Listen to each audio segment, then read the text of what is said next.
O caso de hoje é um dos casos mais chocantes desse canal. Então eu queria falar pra você que se você é sensível a esse tipo de conteúdo, ainda mais quando é relacionado à violência contra crianças, eu recomendo que você não assista esse vídeo.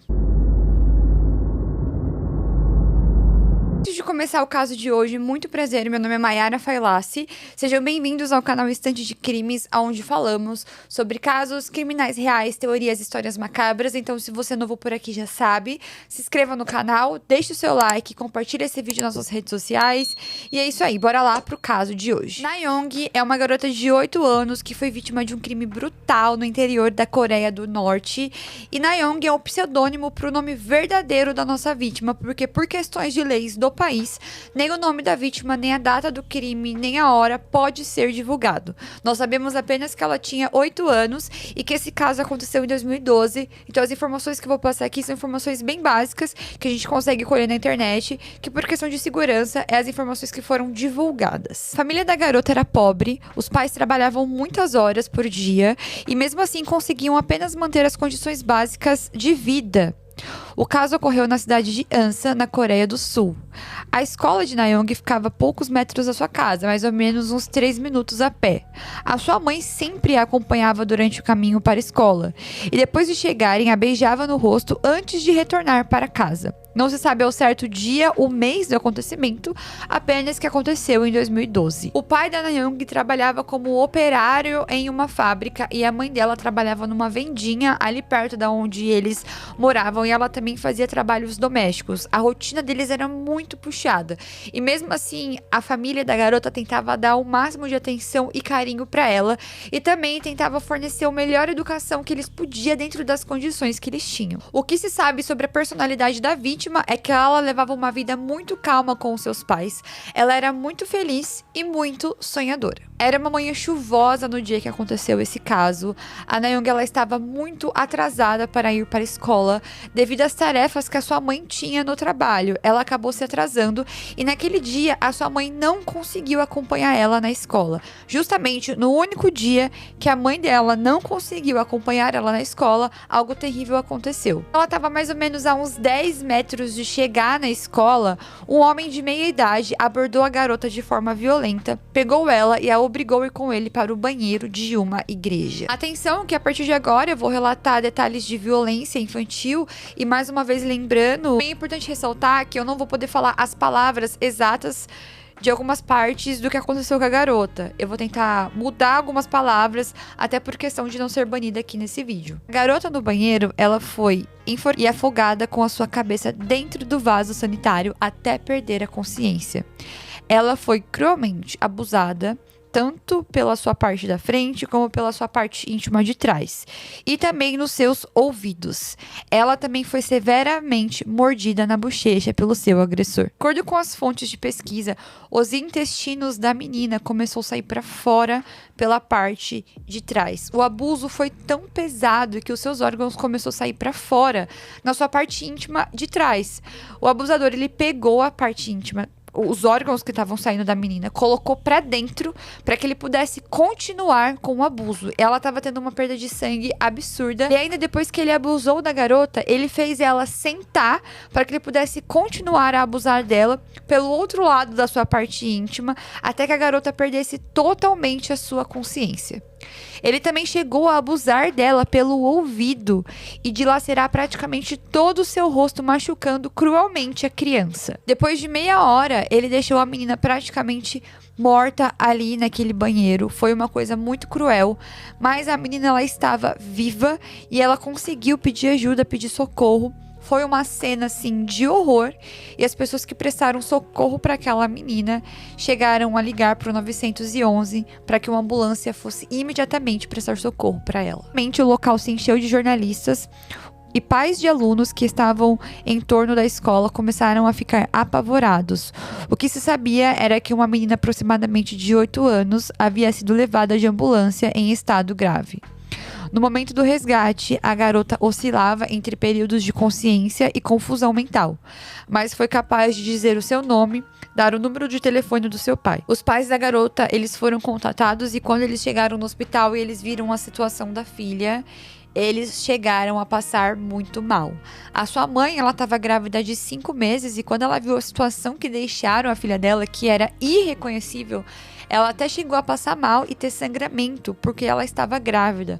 Ela também teve de ser socorrida naquele momento, mas tanto ela quanto o bebê não teve nenhum problema. Médicos, eles não conseguiam acreditar como aquela criança estava viva, devido aos traumas absurdos que ela teve no seu rosto e também no seu intestino e também na sua parte íntima. Ela teve que fazer cirurgia e ela ficou 8 horas no centro cirúrgico, porque eles tiveram que retirar as suas partes de trás, fazendo com que isso gerasse um dano nela para a vida toda. Se eles não removessem as suas partes íntimas da parte de trás, provavelmente a garota ela iria sangrar até morrer.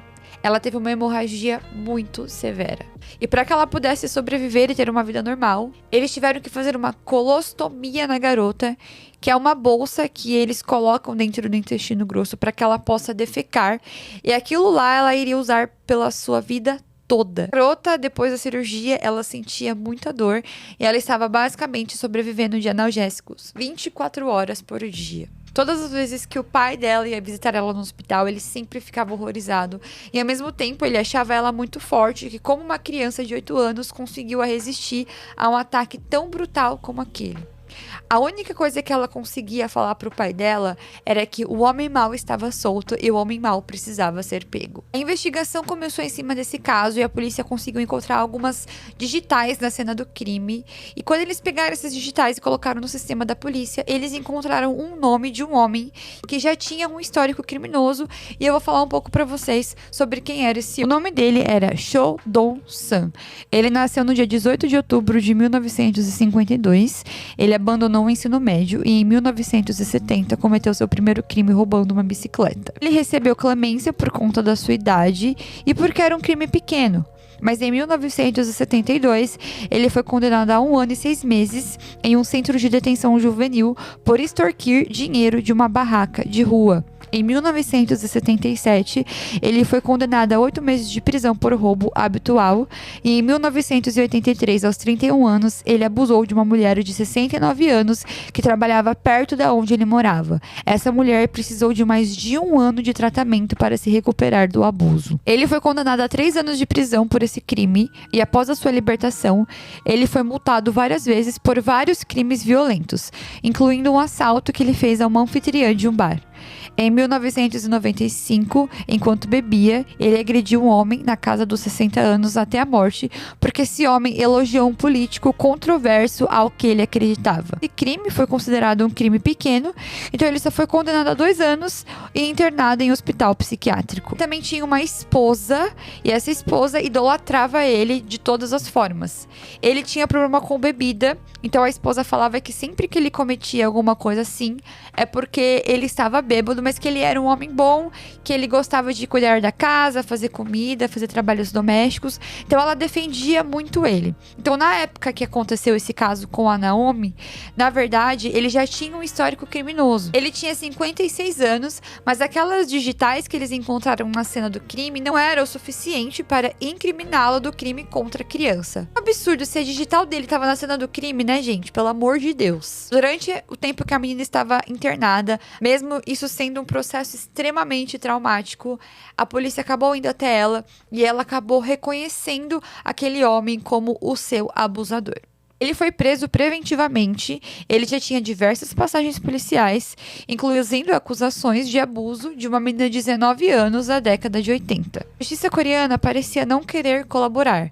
Diversos argumentos sem sentido foram incluídos para a defesa do criminoso. O advogado de defesa do abusador tentava entrar com a teoria, com a hipótese de que ele bebia muito e que ele não tinha sentido dos seus atos, ele bebia e ele cometia esses crimes e depois ele não se lembrava porque ele tinha um problema sério com álcool e por conta disso ele não merecia ser julgado. Fico pensando, o que leva um advogado a querer ajudar um cara, um criminoso que cometeu um crime tão ruim contra uma criança? Assim, sinceramente, não querendo desmerecer trabalho de ninguém, mas o que ele fez foi uma coisa muito brutal. Vamos ser sinceros. Alguns meses depois que a garota identificou o criminoso, foi contestado pela defesa, o que obrigou a menina a comparecer no tribunal a fazer uma nova identificação diante da presença de um júri completo. A menina estava sofrendo demais com os traumas e a justiça não respeitou o fato da garota estar traumatizada, obrigando ela a ficar cara a cara com o seu abusador na frente de um júri. Gente, olha só que coisa mais absurda. Ele foi condenado à prisão perpétua, mas depois que Na Young testemunhou que ele cheirava a álcool, a sua sentença foi reduzida para 12 anos de prisão, já que ele não estava com a mente sã enquanto cometia o crime. Os pais de Na Young entraram com uma ação contra a promotoria por submeter sua filha a sofrimento físico e psicológico. A promotoria questionou logo após ela sair da cirurgia e fez com que ela se sentasse ereta e respondesse as mesmas perguntas 4 vezes devido aos erros do promotor durante a gravação. Em 2011, o governo pagou 13 milhões de ions para a família da garota por fazer ela passar por esse tipo de situação, por ser uma negligência da promotoria por conta do que tinha acontecido com ela. Eles fizeram a garota ir para júri, ver o assassino, fazer ela ficar em posição ereta, fazer ela passar por uma série de traumas e situações extremamente traumáticas. Então, quando a defesa dela entrou com recurso, a promotoria teve que dar essa indenização de 13 milhões para a garota e para a família dela. A garota ficou com danos permanentes na parte inferior do abdômen e foi informada que ficaria permanentemente incapacitada. Ela precisou de 8 meses de tratamento e teve que viajar para Seul todo fim de semana. Tempos depois, ela foi submetida a uma cirurgia bem-sucedida para não ter que implementar um novo órgão artificial, não necessitando mais de usar a bolsa de colostomia. Ela sofreu de depressão, estresse mental após o ataque. 1 ano após a agressão, tendo recebido o tratamento psiquiátrico, ela se recuperou 70%. Depois que ela começou com esses tratamentos psiquiátricos, ela começou a ir para a escola aos poucos. Depois de alguns anos, o seu abusador ele foi solto.